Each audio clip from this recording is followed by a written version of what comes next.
Hello ladies and gentlemen, Mrs. Simmons here. This time I'm going to talk about taking your outline and making it a rough draft. So you should be on Google Classroom, you go to the rough draft assignment, you will need to click create and do a new Google Doc. It should come up, should have your name and say rough draft. So this is a completely blank document. Now the first thing we need to do is input our page numbers. So I'm going to go to insert, then I'm going to go to header and page number, choose page number, and then the first option here. Alright, so that went in on the right side of the page, which is correct. I'm going to type the last name, my last name. I'm using Willow Rosenberg. I'm going to do a space. Now, if you're doing Times New Roman, you need to select everything that you just created. You need to change this to Times New Roman. I'm okay with 11 or 12 point. I'll go ahead and do 12 point this time. Okay? Now, one quick thing for you to understand is that some professors might tell you that you should not have your last name in the page number here because your name will be in the header. So if that's the case, you will actually click different first page. Now, I don't care, so I'm just going to leave it there, even if it is a little bit redundant. Now, I'm going to click out of the header. Please note that the font is now different. It's Arial 11, but up here I changed it to Times New Roman 12. I have to do that here as well. So I'm going to change it to Times New Roman, I'm going to change this to 12, and I also want to go ahead and do my spacing. So I'm going to go up to the line spacing, click double. So now I need to create my heading here. So I'm going to do my name, hit enter. Then I'm going to do your teacher's name, which is Mrs. Simmons. Please make sure you spell it correctly. Then you're going to do the class that this is for.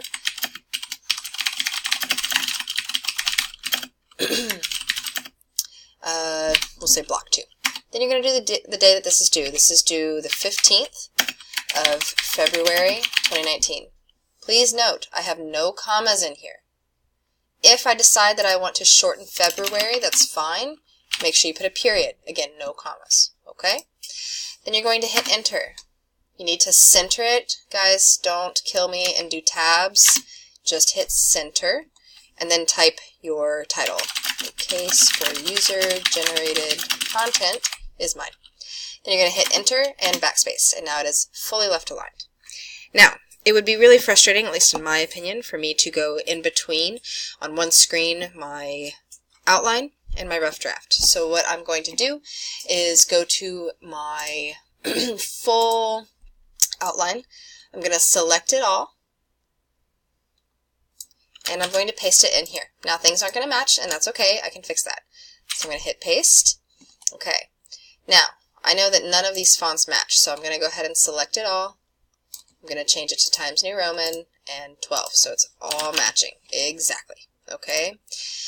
As I go through this, I'm going to start actually creating body paragraphs out of these. Instead of the outline form, it's going to be a full body paragraph. But I do have my thesis down here. My thesis needs to actually go up at the very top as its own paragraph for right now. I will have another video that will go over intros and conclusions. So for right now, I simply want this as my intro, just my thesis statement. I'll come back after I've written my paper and I'll do my intro and my conclusion.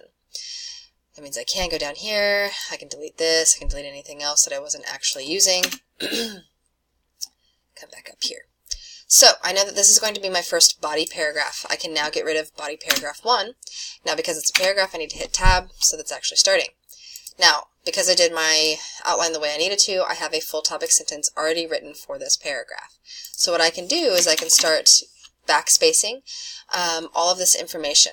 Now, much of this is not complete sentences. I have a lot of editing that I need to do to make these complete sentences, but this allows me to at least see what I was going to do and start working towards making these complete sentences so that it makes sense. I also, if I did this correctly, I do have a separation between topic sentence, evidence, explanation, okay?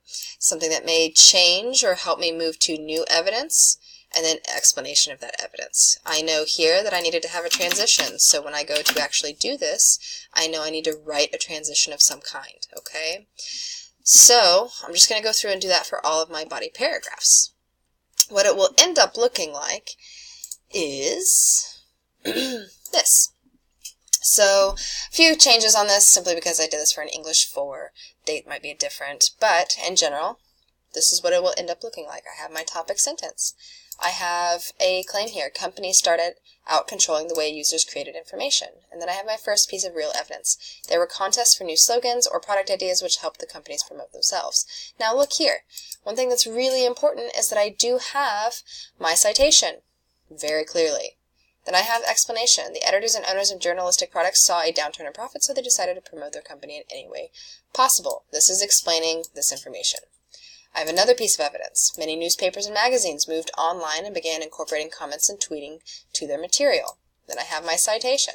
Very important. While companies are still putting these contests out for the public, content is becoming more consumer controlled. There is a transitional sentence. Many people began creating blogs, producing YouTube videos, and marketing their own apps with the advent of new technologies. This came from two different sources. The first part about YouTube videos and blogs came from Mejia. Marketing their own apps came from Dominic. I have separated those two sources with a semicolon. I then have, I don't know what that space was, this here. The advent of these user-based websites and apps made journalists and the mass media realize how necessary it was to incorporate it. YouTube and blogs are increasingly used by news organizations. Now this is really interesting because what I've done is I've created explanation, but it also has tied to some information. That's okay. That might happen sometimes where you blend them together into one sentence. Usage of video sharing sites have skyrocketed since they first began. See Fig 1. Okay, so for some of you, using figures might be really useful. If you decide that you want to do them, there are two key things that you need to understand. A, they should not do anything to improve the length of your paper, and they should not take up a huge amount of space. They should also be very pertinent to what you turn into me. Now, I'll go ahead and move down really quickly. Here is my Fig 1, so I have copied and pasted in this figure. Please note that I did click Wrap Text. I then had to create a citation for it. If I create a citation for this, then I don't have to have it on the works cited. Okay? If it's from a source that's already on your works cited, you can quite simply put the title from Kathleen Moore, and then I will reference Kathleen Moore on your works cited. Okay? But note that it says Fig 1, and that ties to my C Fig 1. Now, in order to put this in, Google Docs is a little strange. So what you'll have to do is go to Insert, and you should be able to click Image. For some reason, it's not letting me do that, probably because I'm already in it. So Insert, and then, oh, it was Drawing. I'm sorry, guys. You're going to do New. Now, this is super strange, but right here is your text box, okay? So this is where I would draw my text box. I need to then change my font again to make sure that it matches everything else. And this is where I would put Fig 1, period, and then I'd put article title from person's name. Now, actually fill that in with the right information. But I can then go ahead and edit this, do save and close. Now, you'll notice that this does not wrap text, and I need it to wrap text, okay? I also forgot to add in that I need the lines to actually be there. So you will need to go to Lines here, make sure you do that option. If you didn't see it, it's this one right here. Save and close. Now I have lines around it, okay? Wrap text again, make sure that that is there, and then you can move it wherever you need to. I don't need this because I already have it, so I'm going to delete it. Alright, one thing I want to stress as well is with all of my citations, my period goes outside of the citation. Not inside and outside, not only inside, only outside. So even if I use a quote like this one here, additionally, recent studies have found that leveraging content created by consumers has become a new avenue with which businesses can achieve the same goals as ads or create content creation without as heavy an investment.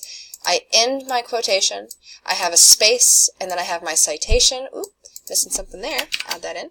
And then my period is outside. Okay? Now, my example paper only has one body paragraph and one thesis statement. You, of course, will have more. You need to be shooting for 5 to 6 pages.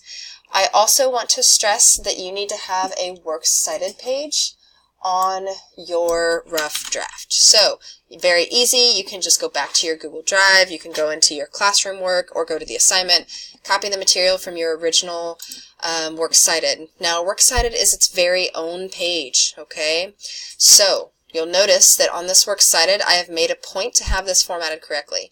It's on the very first line of that last page, and then I have all my citations here. They also include hanging indentions, and they are in alphabetical order.